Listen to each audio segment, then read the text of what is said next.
Përshëndetje të nderuara zonja dhe zotri, mirë se vini në pasditën e sotme. Në pjesën me personalitetin e ditës, sot do të flasim për një temë shumë të rëndësishme dhe njëkohësisht shumë aktuale dhe uroj që informacionet dhe mesazhet që do t'i marrim nga profesionisti i ftuar i fushës do t'jenë dobipruese. E dim që kohën e fundit në shumë shkolla në qytetin e Tetovës dhe jo vetëm, po paraqiten alarme për bombë. Do flasim me ekspertin e teknologjisë informatike, do t'i Verim Zhaku, të cilin sot e kemi në studion tonë. Përshëndetje dhe mirë se na erdhët. Përshëndetje, faleminderit për ftesën. Ishte kënaqësi të jem pjesë e emisionit dhe shpresoj të ndaj informata të rëndësishme rreth aktualitetit që e kemi në komunën e Tetovës sot. Faleminderit shumë që na keni nderuar. Të fillojmë të flasim nga ajo më e thjeshta, le të themi. Si është e mundur në fakt që teknikisht dikush të dërgojë email kërcënuese për bombë në shumë shkolla njëkohësisht? Në aspektin teknik, sot do me thënë dërgimi e emailëve në një numër të madh ose në të gjithë shkollat si që ndodh sot në shkollat e Tetovës, në aspekt teknik është shumë e thjeshtë. Do me thënë mjafton që të kemi një listë e emailëve të gjithë shkollave dhe mund t'i dërgojmë do me thënë drejt për së drejti. Gjithashtu ekzistojnë mjete të specializuara që mund të dërgojsh me 10 ose mijëra emailë në të njëjtën kohë, të cilat realisht janë krijuar për qëllime marketingu edhe për komunikim do me thënë brenda institucioneve të caktuara. Mirë po të njëjta do me thënë mund të kesh përdorën nga persona të cilat mund të përdorin këto mjete të avancuara për të dërguar emailë do të thotë në më shumë lokacione, siç ndodh sot për shembull në të njëjtën kohë dërgohen emailë kërcënuese në të gjitha shkollat e Tetovës. Kjo ndodh nga ajo sepse personat e tillë do me thënë ka një listë e emailëve të shkollave në Tetovë, qoftë atyre të shkollave fillore ose të mesme, dhe në këtë mënyrë do me thënë dërgojnë një email që dërgohet në të njëjtën kohë në të gjitha këto institucione dhe krijon atë që është duke ndodhur këto ditë në Tetovë. A mund të fshihet, pra si mund të fshihet identiteti i dërguesit? Çfarë teknologjish mund të përdoren për ta bërë këtë fshehje të identitetit? Po. Do të thënë mënyra se si fshehet identiteti i dërguesit varet nga mënyra se si është dërguar emaili. Do të thotë nëse dërgojmë një email në mënyrë të zakonshme, siç përdorim çdo ditë ne, për shembull për të dërguar qoftë unë ndaj teje ose ti ndaj meje, do të thotë kjo mënyrë e dërgimit të emailit është shumë e thjeshtë për tu detektuar edhe për tu gjetur se prej nga vjen emaili. Por këto persona që dërgojnë domethënë emaila në institucionet shkollore në Tetovë, realisht përdorin teknologji të cilat e fshehin identitetin e këtyre personave që dërgojnë. Po. Tani varet çfarë mënyre, domethënë në aspektin teknik, do të thotë kjo pjesë domethënë ju takon institucioneve përgjithëse për të kërkuar sepse prej nga vijnë edhe si vijnë këto emailë. Do të thotë këto mund të përdorin teknologji për shembull si server të rejshëm, të përdorin teknologjinë që quhet VPN ose Virtual Private Network, domethënë e cila bën maskimin e IP adresës. Domethënë nëse ne në një email të caktuar kur e dërgojmë, domethënë ekziston një file që quhet header file i një emaili, ku janë të gjithë emailët, domethënë janë të gjithë të dhënat se prej ku ka ardhur emaili, kujt i është dërguar, në cilën kohë është dërguar. Persona të tillë domethënë përdorin një teknologji që është kjo VPN, Virtual Private Network, që bën maskimin e IP adresës, edhe e njëjta rezulton sikur është për shembull diku në jashtë ose në një lokacion komplet nga ajo që jemi ne aktual. Gjithsesi, ajo që dua të theksoj është se çdo gjë e dërguar në internet le atë që themi ne gjurmë digjitale. Do thotë gjithçka që ne dërgojmë, postojmë, vendosim në internet, domethënë le një gjurmë që mandej mund të detektohet dhe mund të gjendet se prej ku vjen edhe cili është qëllimi i asaj. Edhe nëse ne për shembull kemi fshirë një postim të tillë, sërish mund të ketë gjurmë digjitale. Domethënë zakonisht kur mbajmë domethënë trajnime për domethënë për gjurmë digjitale, do thotë ne gjëja e parë që ju themi do thotë se gjithçka që ju vendosni në internet mbetet përgjithmonë atje. Do thotë pavarësisht se ne e kemi fshirë ose kemi hequr atë postim, e kemi mbyllur akauntin ton në ato serverët ku jemi ne një herë kemi krijuar një profil tonin, domethënë gjithmonë ekzistojnë për atë dhënat tona. Sa është e vështirë për autoritetet që të gjurmojnë, le të themi, një burim real të një emailit të tillë, se kush e ka dërguar? Është një sfidë e veçantë kjo për autoritetet? Realisht, ajo që thash edhe pak më herët, do të thënë varësisht se si është dërguar emaili, do thotë nëse flasim për emaila që janë duke u dërguar në për shkollat e Tetovës, realisht do të thënë dërguesit përdorin mjete dhe teknologji pak më të avancuar, meqense kjo situatë është duke zgjatur pak më shumë se sa duhet. Është e vështirë për tu identifikuar prej ku vijnë këto emaile, mirë po institucionet, siç është do të thënë brenda sektori brenda Ministrisë së Punëve të Brendshme, që është sektori për krime kibernetike, do me thënë kanë të gjitha mundësit për të gjurmuar se prej ku vjen emaili i caktuar. Do thotë, për shkak se ato gjithashtu kanë komunikimin zyrtar gjithashtu me institucione tjera. Do me thënë qoftë ato ndërkombëtare, serviset të cilat mundësojnë do me thënë krijimin e email adresave, përdorimin e tyre dhe kështu me radhë. Gjithmonë kur ndodh ndonjë problematik, do me thënë në sistemet kompjuterike, ne themi se problemi rrjedh nga shfrytëzuesi. Do të thënë nga shfrytëzuesi realisht është njeriu në këtë rast, edhe gjithmonë do të thënë ai që gabon është njeriu. Do të thënë edhe këto persona që dërgojnë këto emaila, do thotë gjithsesi do gabojnë dikundi, do thotë. Kështu që bashkëpunimi i institucioneve tona me institucione ndërkombëtare, me shërbime të cilat ofrojnë, do të thënë shërbimet e emailit, besoj se mund të arrihet edhe të gjendet identiteti i personave të cilat i dërgojnë këto emaile. Sigurisht kërkon kohë, durim, mirë po besoj se duke u nisur nga, sepse kjo është duke ndodhur, do të thënë, jo vetëm tani, do të thënë ishte edhe një periudhë më herët, ka ndodhur edhe në Shkup, edhe në qytete tjera, do të thotë besoj se institucionet kanë eksperiencë në këtë gjë edhe besoj se mund të reagojnë edhe më shpejt edhe mund të zgjidhin situatën. Më tepër dërgohen zakonisht këto emaile brenda apo jashtë vendit? Realisht nuk ka një rregull të vetëm. Do të thënë nuk mund të themi se a vijnë nga brenda apo nga jashtë. Do të thënë varësisht se si, do të thënë mund të jetë një person shumë afër nesh që e dërgon një email të tillë, mirë po duke maskuar do të thënë IP adresën edhe duke përdorur teknologji siç janë VPN-i edhe kështu me radhë, mund të rezultojë se emaili është dërguar do të thënë prej në një lokacion të themi diku në Shtetet e Bashkuara të Amerikës. Do thotë gjithë këtë do të thënë do duhet të zbulohet nga institucionet shtetërore. Do të thënë hetimi do jetë ai që do tregojë se prej ku vjen emaili, kush është personi, të gjendet rruga prej ku ka ardhur, do të thënë në cilën rrugë ka kaluar emaili edhe kështu me radhë. Do të thënë të gjitha këto informata janë të disponueshme në gjatë dërgimit të një emaili edhe institucionet mund ta verifikojnë këtë. Në fakt sa shkollat tona le të themi kanë sisteme të mjaftueshme sigurie për të filtruar emaile të tilla, do të thënë e di që ju nuk jeni kompetent për këtë pjesë, mirë po sa keni informacione, si e vlerësoni? Realisht shkollat tona kanë sisteme shumë bazike në aspektin e filtrimit të email adresave, për shembull mund të jetë një email që i themi në spam email, që mund të jetë një reklam që vjen edhe kështu me radhë. Tani dallimi këtyre emailave që vijnë nëpër shkollat e Tetovës është se realisht këto nuk paraqesin ndonjë spam email, sepse përbëhen nga një tekst shumë i thjeshtë që, domethënë, serviset e emaileve nuk e detektojnë si një email që është spam, edhe realisht arrin shumë shpejt nëpër inboxet e shkollave. Tani çfarë duhet të bëhet? Realisht në shtetin tonë, domethënë, është duke u krijuar një strategji për mbrojtje nga siguria kibernetike, tani edhe me ligjin e ri që është për rrjetat kompjuterike edhe për sigurinë kibernetike, të gjithë institucionet shtetërore edhe ato private duhet të kenë persona të cilat janë të autorizuar edhe të trajnuar për të mbrojtur domethënë institucionin nga sulmet kibernetike. Kështu që shpresoj në të ardhmen çdo institucion edhe sepse ky rrezik do të rritet edhe më shumë në të ardhmen, sidomos tani me avancimin e teknologjisë, domethënë me inteligjencën artificiale dhe kështu me radhë, persona të ndryshëm domethënë kanë qasje në njohuri që në të kaluarën nuk i kanë pasur. Domethënë mjafton që ti të pyesësh ChatGPT-n ose ndonjë model tjetër të inteligjencës artificiale dhe të marrësh informata që për shembull në të kaluarën është dashur të hysh edhe të lexosh edhe kështu me radhë. Domethënë qasja në informata është shumë e lehtë tani edhe besoj se këto mënyra, këto sulme, domethënë do të shpeshtohen, domethënë nuk është se do të minimizohen. Megjithatë, unë besoj që shkollat duhet të kenë një lloj protokolli të veçantë për menaxhimin, le të themi, të incidenteve kibernetike?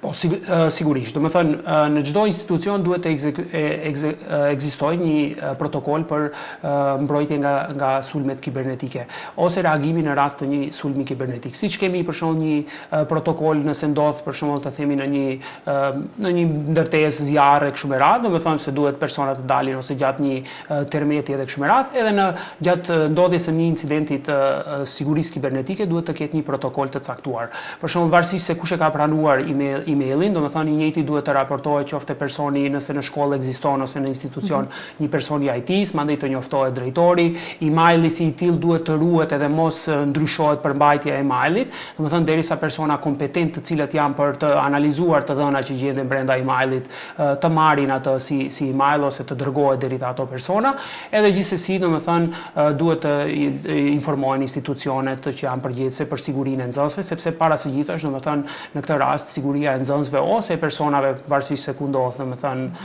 dërgimi i një emaili të tillë është mbi të gjitha. Ne mund të për shembull shpesh ndodh, po është duke ndodhur çdo ditë, edhe mund ta marrim se është një lojë edhe kështu me radhë. Po mjafton të ndodhë edhe një herë sepse edhe aty janë të gjithë fëmijët tanë, edhe fëmijët e mi edhe të gjithëve që mësojnë. Domethënë gjithsesi domethënë nuk duhet të merret si lojë, edhe duhet të merret me seriozitetin më të madh.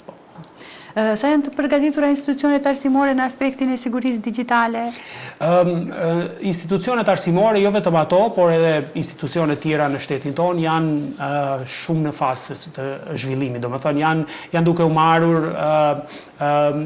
marrur masa që të ngritet domethënë mbrojtja nga sulmet kibernetike edhe kështu me radhë, domethënë ka iniciativa ato që përmenda më herët, që për shembull në kuadër të shtetit të krijohet domethënë qendër e specializuar që do raportojnë incidente të caktuara dhe qendra më tutje ti procesoj, edhe pse edhe tani ekziston në kuadër të Agjencisë për Komunikime Elektronike, domethënë tani në kuadër të Ministrisë për Transformim Digjital, domethënë krijohet sektori veçantë që do kujdeset për sigurinë kibernetike.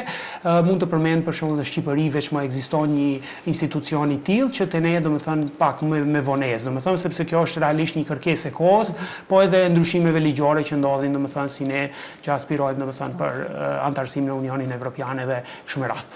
E tani gjëja tjetër që është problematike nuk është vetëm përgatitja e institucioneve në aspektin teknik, domethënë përgatitja tjetër duhet të jetë në aspektin e edukimit të qoftë të stafit të shkollave, të nxënësve, të personave që punojnë në institucione shtetërore dhe kështu me radhë. Mund të përmendi një rast, domethënë diku para 2-3 muajsh kishte domethënë në Facebook u ndan domethënë email adresat e dikund mos them domethënë 1000 personave zyrtar, domethënë email adresa zyrtare, së bashku domethënë me paswordet e tyre. Domethënë çfarë ka ndodhur, domethënë të gjithë këto persona që janë të punësuar në institucionet shtetërore ka ra pre një sulmi që quhet phishing, domethënë dikush ka dërguar një email adresë që domethënë zakonisht ndodh nëpër institucionet shtetërore, siç është domethënë edhe tani me këto emaile që dërgohen në për shkollat e Tetovës. Domethënë diçka e tillë ndodh çdo ditë, domethënë, po meqense kjo është më alarmante, domethënë,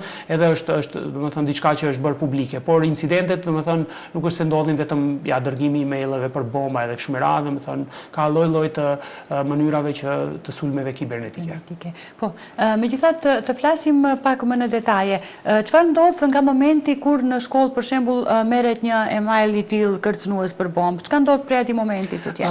Në momentin që kemi një email të tillë, domethënë personi që e pranon këtë email, domethënë varësisht cili është përgjegjës për ta pranuar domethënë emailin zyrtar të shkollës ose për të kujdesur për emailet të cilat vinë në këtë inbox që themi, do thotë të njëjtën duhet të raportojë qoftë te personi i IT-s edhe ose te drejtori i shkollës.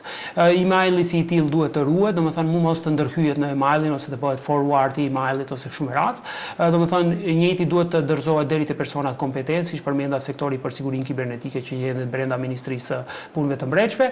Normalisht duhet të lajmërohen domethënë institucionet kompetente, siç është Ministria e Punëve të Brendshme, edhe mandej ato duhet të marrin hapat më tutje se çfarë do ndodhet domethënë me evakuimin e nxënësve, domethënë protokolli të ndiqet domethënë se si do largohen nxënësit nga shkolla edhe kështu me radhë. Asesi nuk duhet të lejohet në aspektin e sigurisë, flas më shumë si prind, jo në aspektin e sigurisë si personi që punon në institucione që kanë të bëjnë me sigurinë e shtetit, nuk tolerohet për shembull nxënësit të mbahen në shkollë dhe kështu me radhë. Pra, gjitha hapat domethënë duhet të ndiqen njëri pas tjetrit, madje është pjesë e institucioneve, qoftë atyre juridike edhe institucioneve që merren me sigurinë kibernetike, të procesojnë rastin edhe të shohin domethënë se cila do jetë zgjidhja dhe se si do veprohet më tutje. Megjithatë duhet të besoj edhe bashkëpunimin në mes të institucioneve arsimore, policisë dhe ekspertëve të IT-s apo jo? Po sigurisht, domethënë ajo që përmenda të gjithë këto hapa, domethënë janë të lidhura në bashkëpunimin ndërmjet njëri tjetrit, sepse nëse nuk ka bashkëpunim, domethënë rasti do të mbetet si i tillë dhe do përsëritet. Domethënë të gjitha këto emaila që dërgohen, domethënë realisht kërkojnë resurse, do më thënë angazhimi i sektorit për siguri kibernetike, angazhimi i sektorit të Ministrisë së Punëve të Brendshme, do më thënë evakuimi i nxënësve të gjitha, krimi i paniku, do më thënë sepse ka fëmijë që për shembull mund edhe të traumatizohen nga këto raste, do më thënë sepse hajde në një moment të gjithë dalin prej shkollës edhe kështu me radhë. Ajo që do sugjeroja për shembull shpesh, do më thënë nevojitet edhe edukimi i fëmijëve, do më thënë meqense këto raste janë duke u përsëritur, do më thënë mendoj se në kuadër qoftë të ministrisë ose edhe vetë komuna e sepse jemi një ndër komuna që është duke ndodhur si shpesh kjo dukuri, do duhet të fillohet me trajnime të caktuara që për t'i trajnojnë për shembull arsimtarët se si duhet të veprojnë në këto raste, t'i trajnojnë nxënësit se si duhet të dalin prej shkollës edhe kështu me radhë. Do të thënë gjithçka duhet të krijohet një protokol derisa kjo është duke zgjatur, por gjithsesi duhet të jemi të përgatitur për çdo gjë në të ardhmen. A janë në fakt të dënueshme rënd këto veprime nëse rezultojnë si alarm i re? Realisht, do të thënë çdo gjë që ka të bëjë me diçka që e dëmton qoftë një institucion ose diçka sigurisht është e dënueshme. Do të thënë qoftë e rrem ose e vërtet, do të thënë për këto veprime do të thënë ka përgjegjësi penale.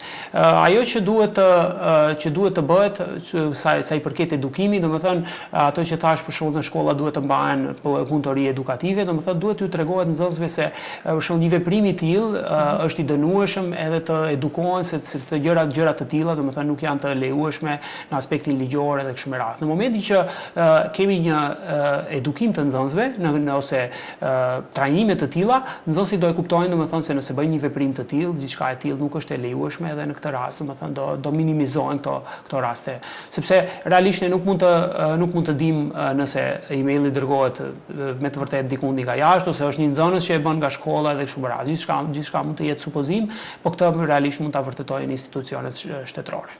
Po. Çfarë mund të bëjnë shkollat për të reduktuar rrezikun nga emailet e tilla të rreme?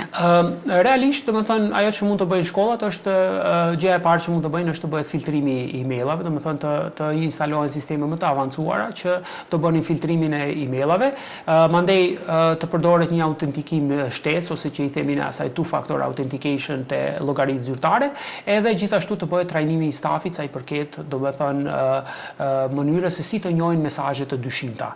Për shembull, se dikush na dërgon një mesazh, besoj u ka ndodhur të gjithëve, shpesh na vijnë qoftë porosi në telefon ose emaila të caktuar, se kemi një porosi që na pret ose porosia jonë është vonuar, po ju duhet të paguani të themi një shumë simbolike që porosia juaj të vijë më shpejt, edhe shpesh njerëzit bien prej këtij mashtrimi, edhe jo nga ajo që domethënë është diçka që duhet ta dim, po nga mos informimi se domethënë këto sulme janë domethënë mënyra se si personat që duan të krijojnë domethënë dëme të caktuara arrin deri te informatat të cilat duan t'i arrin, domethënë qoftë ato kartela të kreditit edhe kështu me radhë. Gjithashtu domethënë duhet të ketë në shkolla, duhet të ketë procedura të qarta se çfarë duhet të veprohet më tutje, domethënë nëse kemi një email të tillë të dërguar ose qoftë diçka të ngjashme në institucionin të cilin jemi. Domethënë duhet secili institucion të krijojë një procedurë se si do veprohet domethënë gjatë një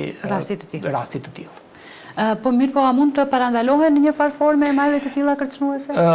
Realisht nuk mund të parandalohen, por mund të minimizohen. Domethënë nëse gjendet autori, të themi i këtyre emailave që janë duke u dërguar ditëve të fundit, kjo do krijonte domethënë një frikë nga persona të tjerë që mund të jenë pjesë e ekipës që i dërgojnë këto emaila, që në të ardhmen të dërgojnë emaila. Por nuk mund të parandalohen, okay? Domethënë është një dukuri që nuk mund ta ndalim.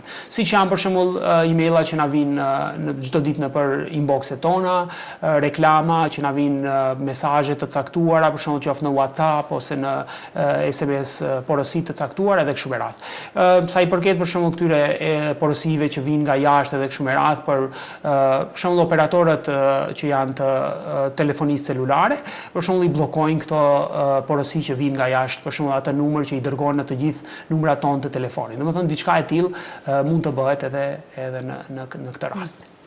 Megjithatë, çfarë roli ka edukimi digital i nxënësve për parandalimin e këtyre rasteve? Ju vetë jeni udhëheqës në një shkollë digitale, pra cili është roli që ka edukimi digital?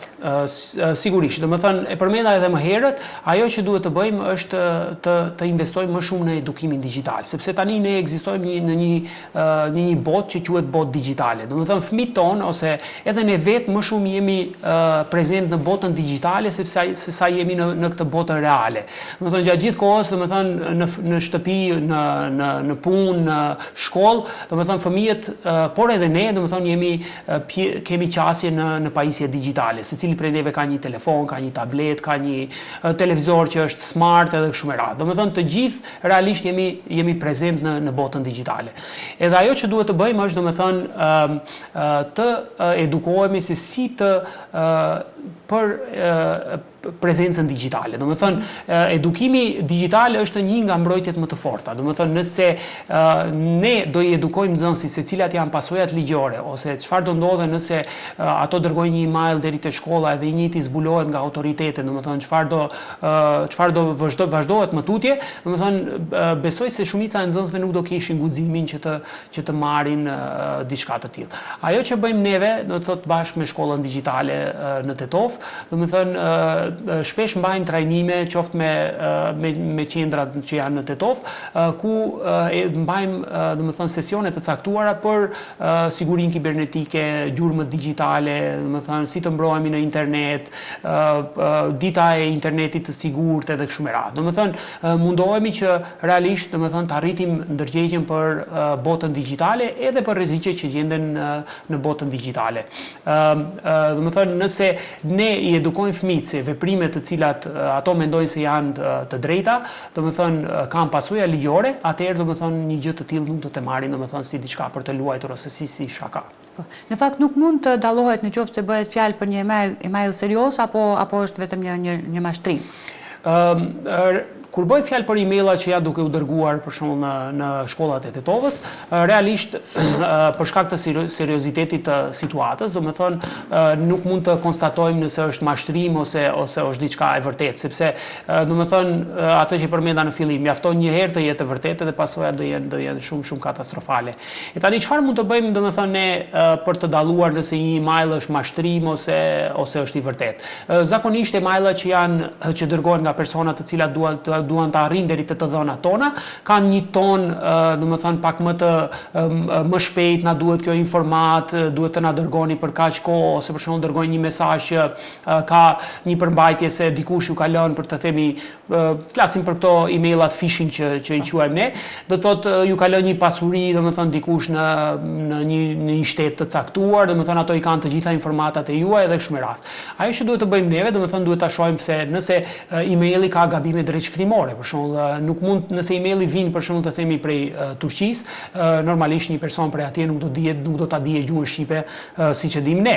Ose duhet të shohim në fakt prej ku vjen emaili, domethënë çfarë email adrese është, për shembull, nëse është një email adrese dyshim që ti asnjëherë nuk e komunikuar me atë email adresën, realisht vjen që domethënë është një email i rrem. Domethënë duhet të shohim shumë gjëra që të mund të detektojmë nëse emaili realisht është i saktë. Edhe këtu hyn në lojë ajo që tham pak më herët, domethënë edukimi digital, pra mbrojtja nga sulmet kibernetike, llojet e sulmeve kibernetike edhe kështu me radhë. Këtu nuk duhet të themi vetëm për fëmijët, për nxënësit, realisht tani është më së nevojshme domethënë të edukohen edhe gjenerata e prindërve, domethënë qoftë ne si më të rinj, po edhe prindërit që janë pak më të moshuar se sa ne.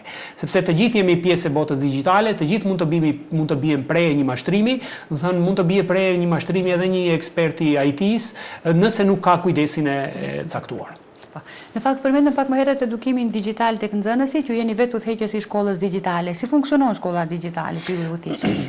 Do të thotë shkolla digjitale, në shkollën digjitale ne kemi zakonisht kurse të programimit, domethënë ku i edukojmë nxënësit edhe i mësojmë që kohën që realisht ato e kalojnë para telefonave, kompjuterit edhe kështu me radhë duke luajtur loja, ta kalojnë në një kohë produktive realisht. Të krijojnë, domethënë në vend që ato të jenë të luajë një lojë, realisht të krijojnë atë lojë ose të mësojnë se si krijohet diçka e tillë.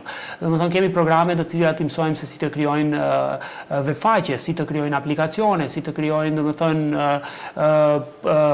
shumë domethënë projekte të caktuara, domethënë që në të ardhmen të jenë të gatshëm për botën digjitale të cilën po i pret. Domethënë avancimi i teknologjisë sot është aq i madh sa që domethënë çdo kush duhet të edukohet në teknologji. Pavarësisht se nesër a do jetë të themi mjek, a do jetë ekonomist, a do të jetë jurist, domethënë me hapa që është duke shkuar tani sidomos zhvillimi i inteligjencës artificiale, secili do të thotë duhet të edukohet në aspektin digital.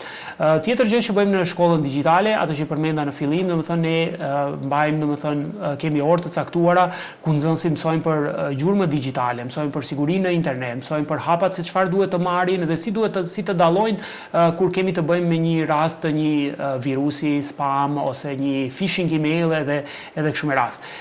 Dhe realisht domethënë shumica e nxënësve domethënë dallohen në aspektin e njohurive të tyre në teknologji, qoftë në shkollë, qoftë në gara që marrin pjesë edhe kështu me radhë.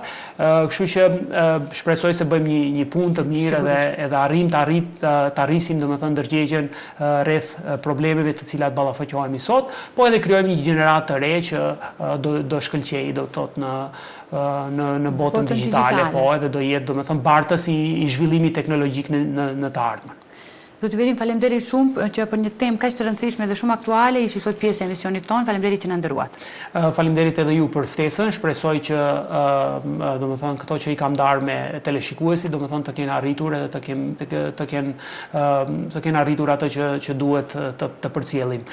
Shpresoj që situata e krijuar në Tetov të merren masa edhe të kaloj sa më shpejt, sepse gjithsesi domethënë ajo që humbin më shumë janë nxënësit, domethënë veç më është bërë gati se 2-3 javë që shumica e shkollave nuk mbajnë mësime dhe kështu me radhë, që ndikon jo vetëm te nxënësit, po edhe nga domethënë aspektin e edhe tek prindërit, edhe te shoqëria dhe kështu me radhë. Domethënë gjithçka shpresoj të kaloj edhe të mbyllet si e tillë. Faleminderit edhe një herë.